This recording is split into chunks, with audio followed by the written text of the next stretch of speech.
Good morning, Watershed. It is nice to see you. My name is Desmond Smith, and I've been a part of Watershed since, in lots of different ways, since 2007. The way that I tend to show up the most right now is actually in the back.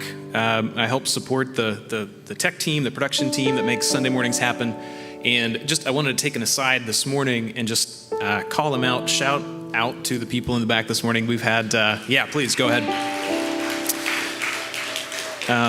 We've had some new equipment installed this week, and we're learning the ropes. And they were here for a long time yesterday and early this morning to help make all this happen. So lots of appreciation for them. Volunteer opportunities are available. You can email Desmond at watershed.charlotte.com, and we'll get you connected. But this morning I'm here to talk about what's saving me right now, and what's saving me right now is being my own boss. And I know that probably sounds weird coming out of a pandemic and all the things that we've been through over the past year and a half. So before I get too far into this, let me explain that I'm not necessarily talking just about entrepreneurship, right? It so happens that my path to learning that I could be my own boss does involve starting some businesses, but that's not necessarily who I am at my core. And what I want to talk about today is far more existential than it is sort of entrepreneurial, right? I should also tell you that I'm a therapist. So my wife and I have a practice that we operate together. That's one of the businesses. And there are two ideas that come up often when I'm talking with clients about things like, fulfillment or what might be saving them from the things that they're experiencing. And I wanted to share those two things here at the top. The first is that happiness, fulfillment, feeling connected and saved and all those sorts of things somehow is connected to this idea of when your inside world can match the outside world. The second thing is, to borrow a concept from Richard Rohr, is being able to make the transition from the first half of life when people tend to tell you who you are or who you should be, to the second half of life when you begin to define for them, you begin to declare to other people, this is who I am and this is who I will be. So my own story involves coming out of evangelical spaces.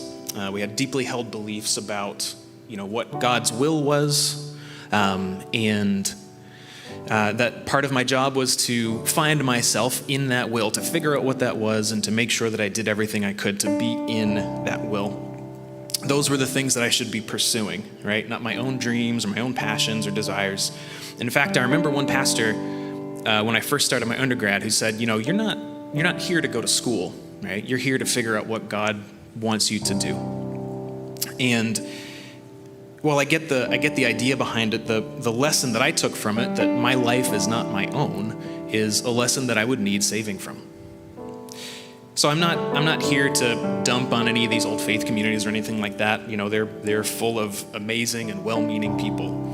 But I also recognize that my experience left me believing that my feelings, my inner voice, my emotions, those were all things that couldn't be trusted. I believed I couldn't trust myself. God would find a way to reveal what was right, what was good, and those are the things that I needed to be pursuing. And of course, other people backed that up and supported that.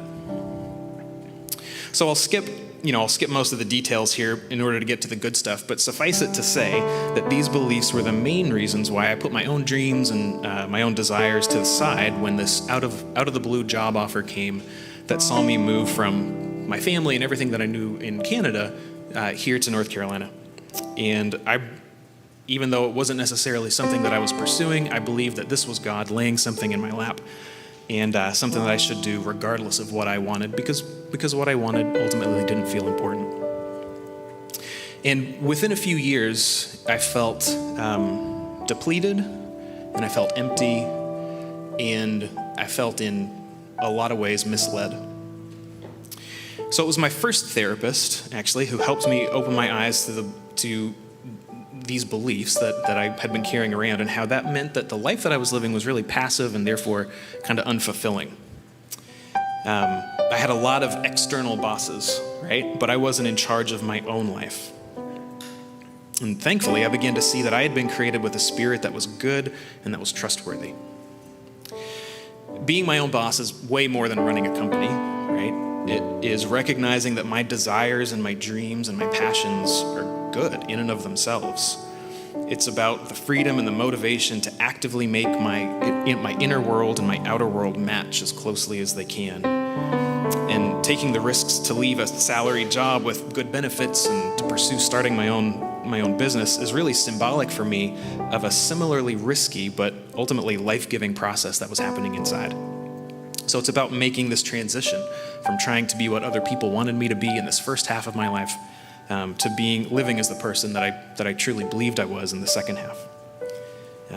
It does allow me some freedom to balance work and rest, and you've probably seen some pictures here. I have a Jeep, and sometimes she tells me that I need to take her back out into the woods, find some mud, let her roll around a little bit. So it does give me the freedom to do that. But in both practical and existential ways, being my own boss is saving me from the idea that I can't be trusted or that I need to live up to somebody else's expectations in order to be valued and affirmed. None of us are created with fundamental flaws, right? We can learn to value and trust our inner wisdom and our deepest emotions. Being my own boss is teaching me that whatever forces in the universe knit all of us together, they looked at us and said, yeah, you're good, you got this.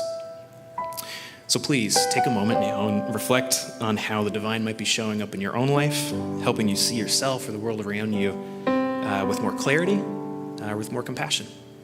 Thanks.